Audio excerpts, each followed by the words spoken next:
Hello guys, আসসালামু আলাইকুম। তো চলে আসছি নতুন একটি ব্লগ ভিডিও নিয়ে আপনাদের মাঝে। তো আপনারা সবাই দেখছেন আমি নতুন একটি ইনকিউবেটর মেশিন অর্ডার করে আনছিলাম। তো মেশিনটি রাত্রে সবগুলো সেট আপ ঠিক আছে কিনা দেখছি। সকালবেলা আমি ডিমগুলো বসানোর জন্য রেডি করছি, এখন আমি ডিমগুলো বসিয়ে দিতেছি। তো এখানে আমার ডিম আছে প্রায় 54 পিস ডিম আমি আজকে বসাইছি, সঙ্গে 4-5-6 পিস আমি মুরগির ডিম দিছি। যেহেতু এটা 56 থেকে 60 ডিমের মধ্যে দেওয়া যায়, তো আমি 6টা মুরগির ডিম দিছি, বাকিগুলো কোয়েল পাখির ডিম দিছি।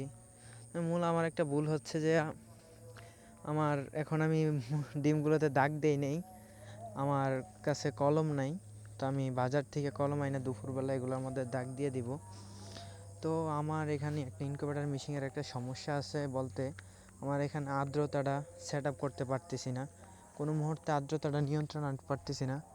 যদি কেউ এটা জানি না থাকেন যে এটার আর্দ্রতাটা কীভাবে নিয়ন্ত্রণে আনে, আমার একটু কমেন্ট বক্সে প্লিজ জানাবেন।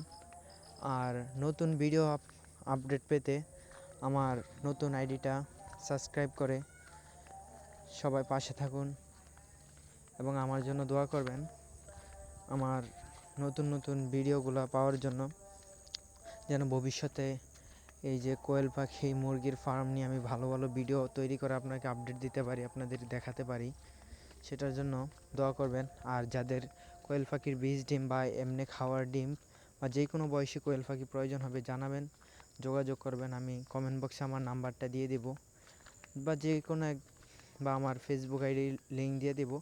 আপনারা জানাবেন আমাকে, কোয়েল পাখির যে কোনো ডিম দরকার হলে আমাকে জানাবেন, আমি আপনাদেরকে যে কোনোভাবে ডিম পাঠানোর ব্যবস্থা করব, বীজ ডিম হোক খাওয়ার ডিম হোক। ওকে, আল্লাহ হাফেজ, ভালো থাকবেন, সুস্থ থাকবেন, আবারও দেখা হবে নতুন আরেকটি ভিডিও নিয়ে।